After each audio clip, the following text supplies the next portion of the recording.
In this video clip, I'm going to talk about the Mexican peso crisis as well as some other crises that were led by depreciation of the home currency and what's the economic damage of this crisis. So the Mexican crisis started with the announcement made by the Mexican government saying that it will devalue the peso by 14% against the dollar. And this announcement created a fear in the market, and a lot of the foreign investors in the Mexican stock market were so afraid that their money will evaporate due to the depreciation of the peso, so they just withdraw their money and convert the peso to US dollar, so their money could be safe transferred home. And this further make the things very bad and eventually make the peso depreciated by 40%.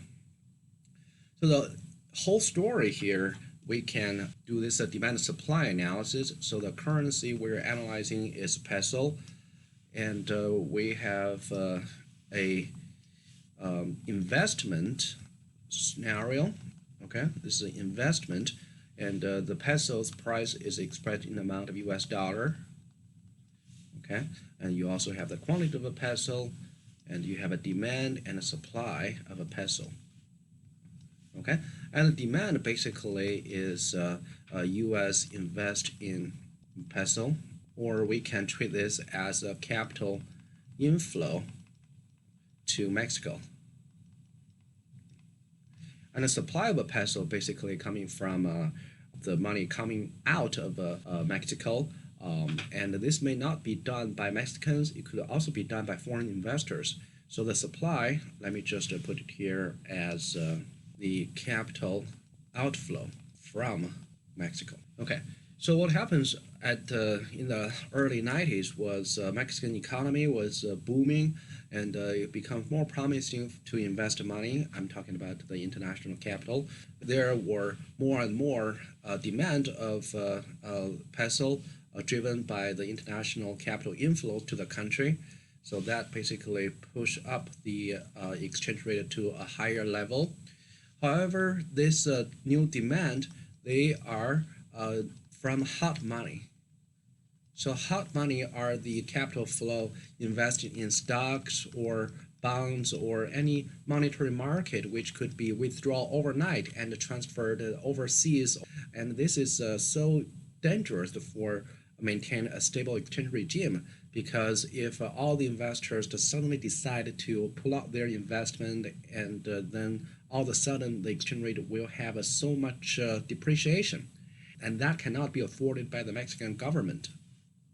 The hot money is different from a foreign direct investment when the money was used to invest locally, to buy factories, set up equipment and production lines, and hire new local people. Unfortunately, all the money that were pulling into the countries were hot money, not a direct investment. So since hot money is a problem, okay, and the Mexican government wants to curb the inflows of hot money, so the Mexican government will say, I'm going to make the peso depreciate, and what the terminology for that is a devaluation. Okay, Mexican government will devalue peso, and they said their target is 14%. Okay, 14% is the target. So what the Mexican government will do was just sell Mexican peso in the foreign exchange market, and then that will artificially provide an extra supply of Mexican peso, and this will cut the new demand into a lower level, so you will see the price per peso will be lower. So that was the ideal of the Mexican government. Okay, however, this announcement creates fear. Okay, it creates fear to the foreign investors. Not only they scare the prospective investors, the government basically is telling them, if you invest in our country, 14% of your return will be eaten up by the currency depreciation, so don't come. It also scares the existing foreign investors. And all the foreign investors, they want to withdraw their money, before the devaluation actually taken effect. So what they would do is they will just flee the market and get out of the country. So capital flow out, out, out, and out. And each time the capital flowing out of the country, then there will be a newer level of a peso price, and it will basically further drop down the value of a Mexican peso. Okay, so when these existing investors, when they flee, then the capital will coming out of the country, and there is a huge supply of a peso. And then what happened to the peso? Peso depreciate not by 14% as the government projected, but by 40%. So it was 3.4 peso per dollar, and it depreciated to 7.2 peso per dollar. As you can see, the peso price in terms of dollar increases, so that basically means the dollar appreciates. Okay, dollar is worth more than before, but what really I want to focus here is the peso depreciate. And you can take the reciprocal of these two numbers, and you will see the dollar price per peso declined by 40% at that time. So what would happen if peso depreciate? Let me just draw another demand supply curve here. Again, it's the dollar price per peso and the quantity of a peso, demand and the supply. And this time I want to analyze in the background of international trade. Okay, so the demand of a peso basically coming from US buys from Mexico. Then Americans will convert US dollar to Mexican peso so they can purchase Mexican goods and services. The supply of a peso would come from Mexicans buys from US. Previously, they have a very stable exchange rate, which is 1/3.4, so that's roughly $0.3 per peso. Okay, but now the exchange rate has changed to 7.2 peso per dollar, and that's when you take the reciprocal, that's roughly 1.14 dollar per peso. So this is the new exchange rate facing by the international merchants. So what you see here is under the new exchange rate, follow the demand curve. This will be the new demand, and this would be the new supply. So that means the Mexicans will buy less from US. Okay, so this Mexican import from US or US export to Mexico drops, and then US will buy more from Mexico. Okay, and this part would increase. You see, previously it was here, this was the original level, and now demand increases. As if it shift to the right, that means increase, and if it goes to the left, it means a decrease. So what you see here is the demand of a peso increases and the supply of a peso decreases, and that implies US buy more from Mexico when peso is cheaper, and the Mexicans cannot afford US products because the purchasing power of a peso decline. Okay, so this creates a problem. So when Mexican buy less from US, the companies would get hurt are American companies like a Chrysler, like a Walmart, and they can make less money, and that hurts US exporters. So that it hurts US exporters. Okay, but definitely it will encourage US imports from Mexico. So right here, you see this is the Mexican export, and this is Mexican imports. When Mexican imports get hurt, that means US exports get hurt. So it's the same as Mexican imports. Why does the US government want to save Mexico? Why want to give them some US dollars so the central bank of Mexico can have some ammunition to boost up the value of a peso, to increase the purchasing power of a peso? That all come from this. When the Mexicans, when the peso, the value is recovered a little bit, then the Mexicans can buy more US products. That's going to help U.S. Exporters and help U.S. economy. So that's the whole idea of U.S. aid to Mexico during this crisis. There's another currency crisis broke out in Asia in 1997. It started with the Thai baht exchange. Okay, baht is a currency used by Thailand.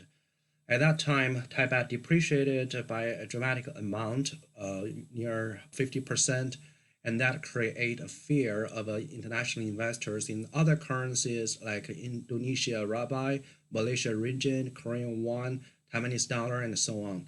And all these Southeast Asian countries' currency got depreciated by a dramatic amount, and that hurt their economy, and they're still recovering till now. So what happened at that time was the international investors were attacking Thai baht. So let me do a demand supply analysis of a Thai baht at this time.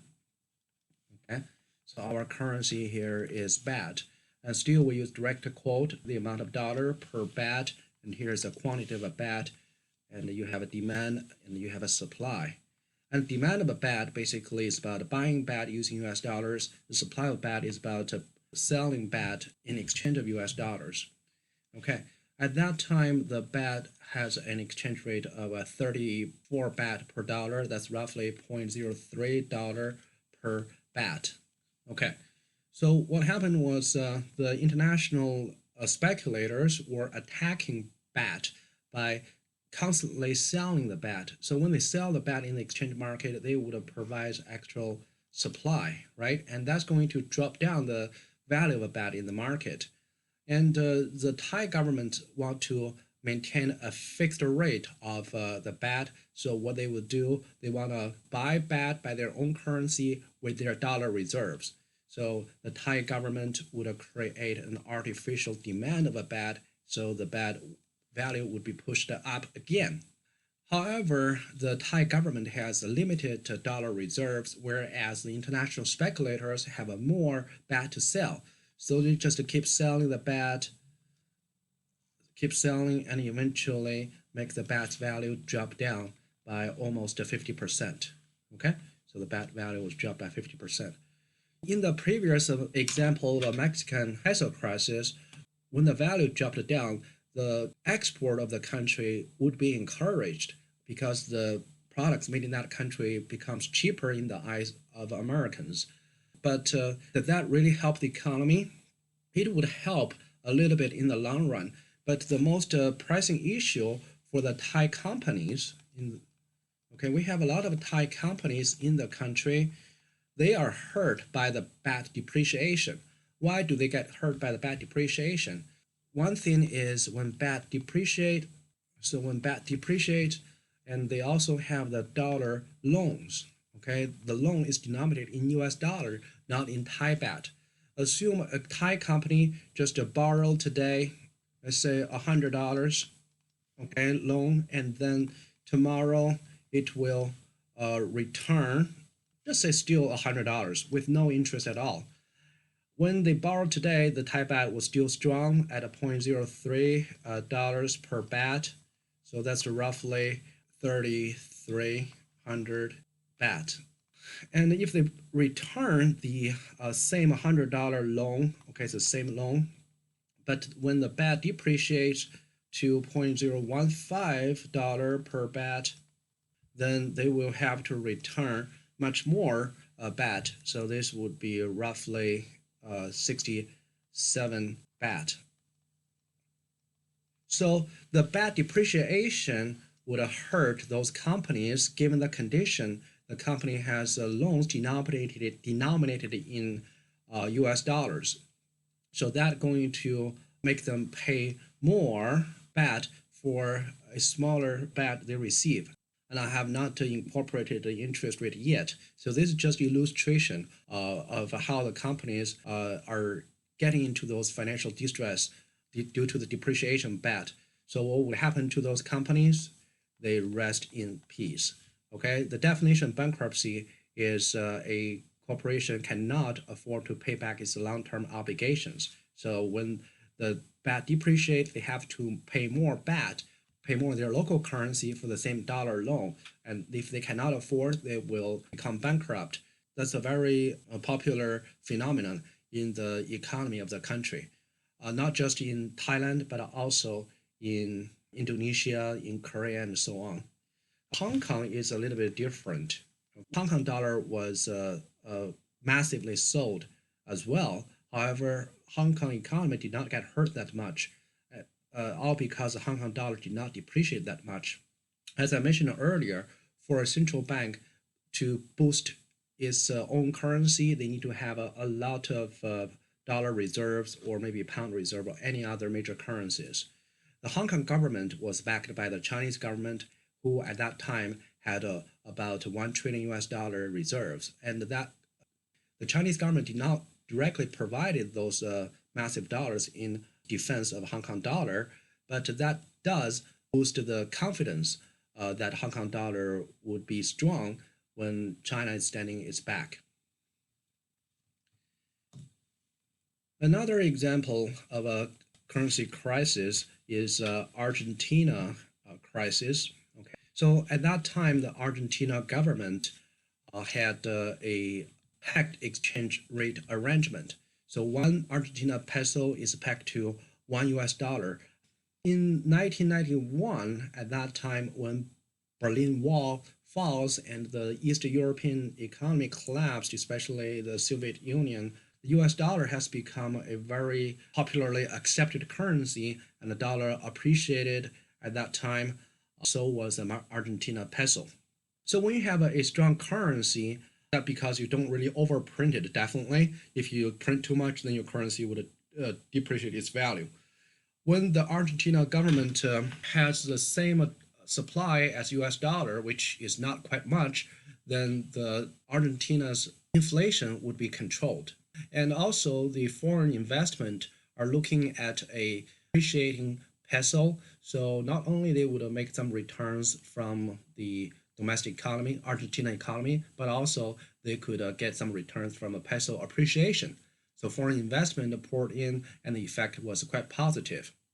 So when dollar becomes strong, the peso becomes strong as well. However, that strong peso hurt the Argentina's export, and a developing country like Argentina would heavily depend on its export to make money.